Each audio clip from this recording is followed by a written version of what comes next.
Do you ever worry that your expertise is expiring? And in the world where AI can write code, process data, and generate image, the industry in 2026 doesn't need more technicians, it doesn't need more people who can just click buttons in software. It is screaming for what I call architects.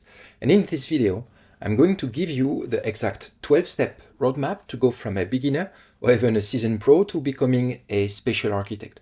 So this is a path to building the physical AI systems that will run our world, at least for the next decade. So it's super.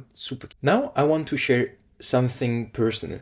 Years ago, so before my PhD, before the O'Reilly book that you can see me here holding, I was a field engineer. I remember standing in the mud, freezing, collecting point clouds, and I loved that. But the real pain wasn't the cold, it was the office work. I would spend weeks manually clicking on pixels to segment data. This is a wall, this is a tree, and then drawing it. I was a human processing machine, essentially. So I realized something terrifying at the time. If I didn't find a way to automate this, I would become obsolete. I didn't know the timeline, but I stopped just using the software. I started building the pipeline. I dove into Python. I hacked together a script to automate classification, and suddenly I wasn't just a surveyor anymore. So I was an engineer of, in a way, reality. The result is that I stopped trading my time for the data. I started designing entire system that did the work for me. And that is the shift that we're making today at a much higher pace with AI. Because here is the hard truth about the market right now.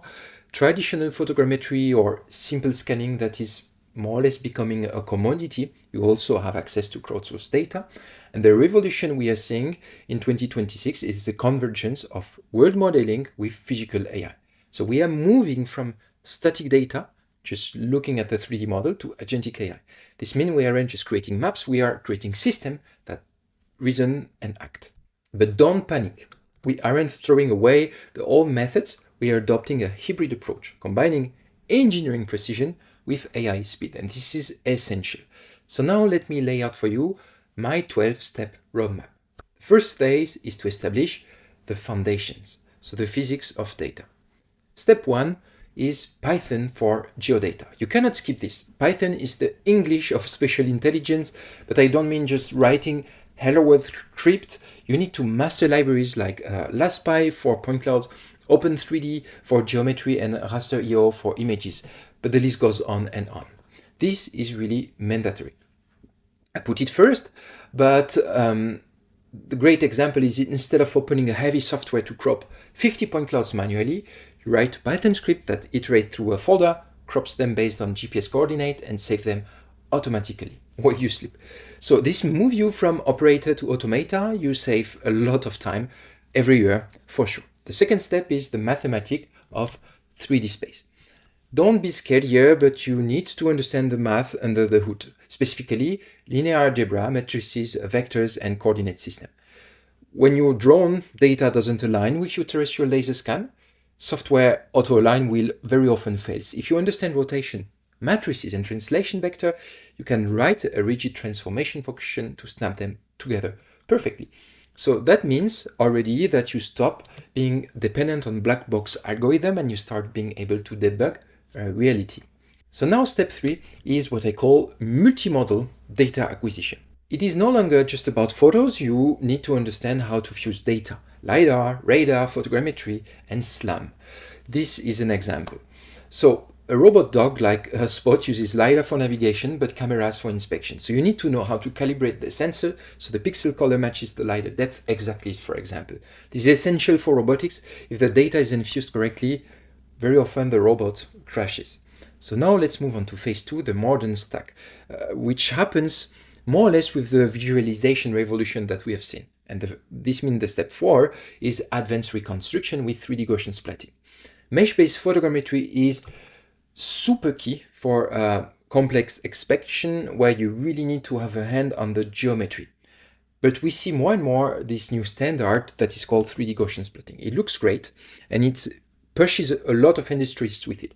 So try modeling, for example, a cell tower with thin wire using a mesh. It looks like melted wax. With Gaussian splatting, you represent the scene as millions of 3D ellipsoids. You capture the thin wire, the reflection, and the transparency perfectly. So this is super interesting because it addresses a limitation that we have seen before. But don't make the mistake to rely solely on that. Usually you need both.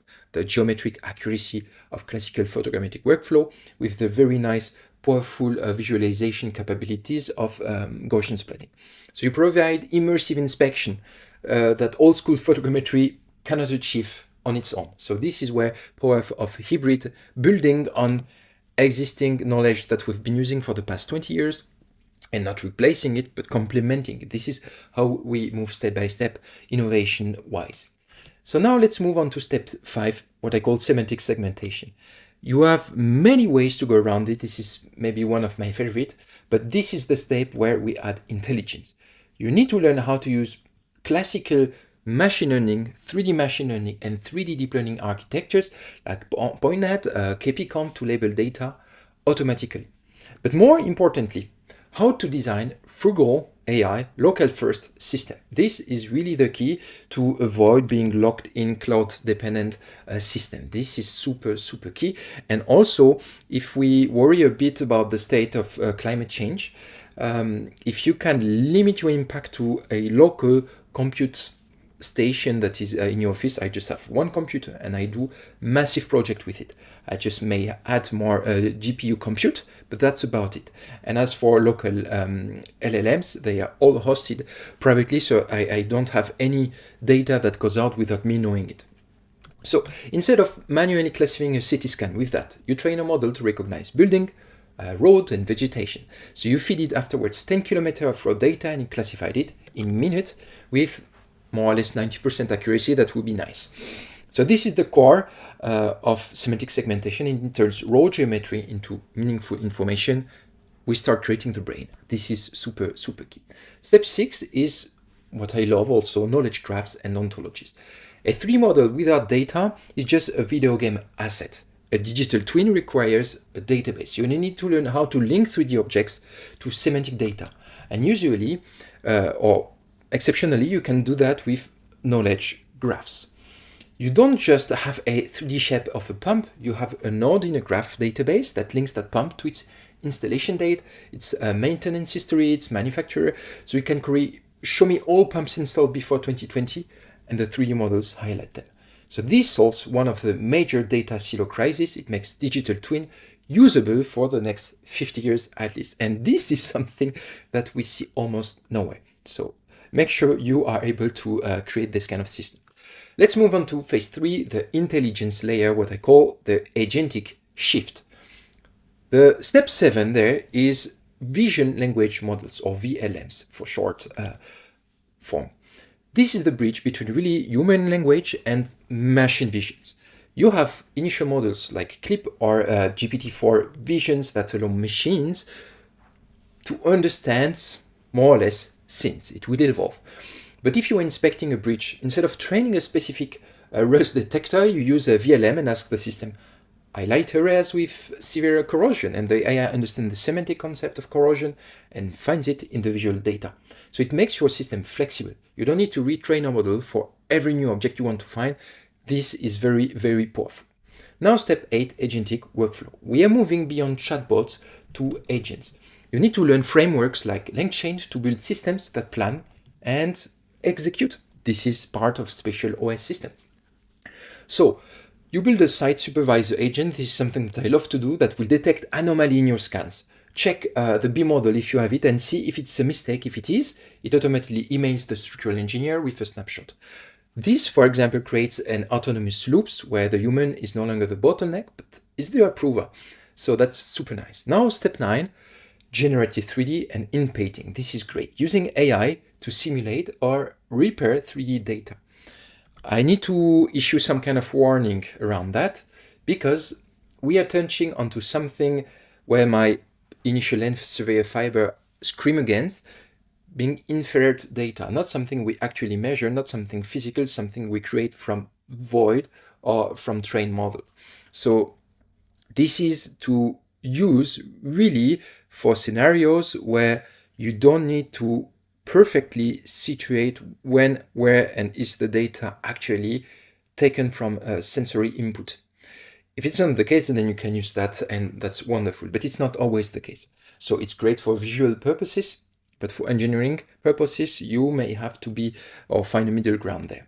So if you have a scan of a street, but there was a car parked in front of a shop, you can use generative AI to in-paint the shop facade, predicting what is behind the car to create clean, complete environment, which is great again for VR.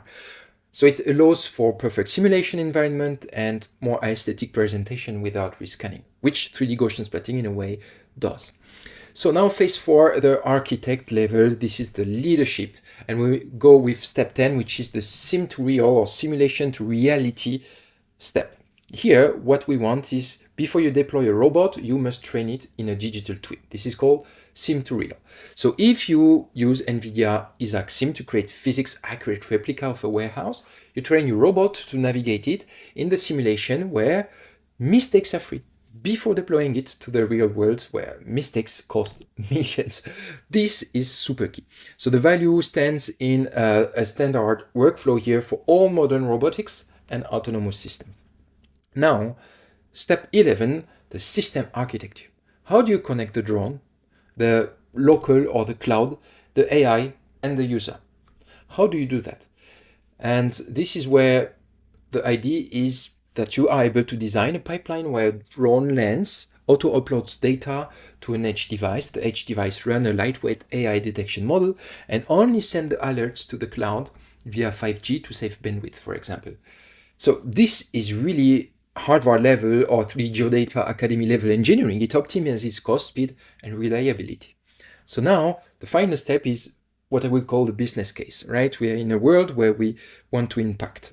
And to have more impact means that you need to structure your endeavor usually as businesses. So you must learn to speak how to grow your business with more impact. And usually this is with money. So you don't pitch Gaussian splatting. You will pitch reducing site visit by 50% because the digital inspection is so accurate, saving the company 200K per year in travel and liability. So technical skill build the product, but always remember that business skill will sell your product. I'm very bad at the second, but I had to learn the hard way to be better and better, of course. But I know, especially if you are like me, very attached to academia, open research, open endeavor, open tech, open source, this is great to have a massive impact to make people more knowledgeable, quicker to iterate on innovations. But at any point, if you want to, let's say, centralize and have an impact that spans out of it, usually it means that you need to structure your effort with this business-wise acumen. So I want to leave you with my vision in 2026. We're entering the era of physical AI. So in the next 5 years, the interface won't be a screen. The interface will be the world itself. We are building the digital nervous system for the planet. We are moving from reading the word with sensors to writing on the word with robotics, guided spatial intelligence. And this is absolutely super exciting to me because this is what propelled me several years ago to do my PhD, more than 10 years ago. And I remember driving from Aachen to Liège, and in the car, I had about 1 hour drive. I was always thinking, how can I detect the guardrail? How can I detect this lane? How can I know that this driver will have this behavior and so on? And all of these things, since the beginning of my thesis around 2015, we have seen a lot of evolution. And with AI, it's growing even more. But this is so exciting. So the architects who understand this full stack, from the math of the point cloud to the reasoning of the AI agents, they are going to be the most valuable people of the next decade, engineering-wise, R&D-wise. So I know this is a massive roadmap. You might be thinking, Florent, I can't learn all of this alone. So you don't have to. I have designed the complete ecosystem for this. This is at the 3D Geodata Academy, and it's the closest thing to a, let's say, Harvard education in spatial intelligence you can get. It combines all my blueprints from photogrammetry to deep learning and Python into one very clear track. It is designed to give you this unfair advantage. So I just put the link in the description if you want to check that out. In any case, I will continue pushing in 2026 even more tutorials to help you on specific skills, so you can drop down below what you would like me to target in the next week, in the next month. If you are an executive leader and you need to implement this strategy in your company, just reach out. There is also a link below to book a strategic call. So I hope this clarifies for you the full roadmap, this 12-step. Which of these 12 steps is your biggest gap right now? That will be, I think, a very clear next stage for you to act on. And that's a wrap. The only thing that is left for me to say is to wish you a wonderful new year 2026, full of great things for you. Be sure that I will be there to help you along your way, especially with all that we've been talking about. In the meantime, have a great week.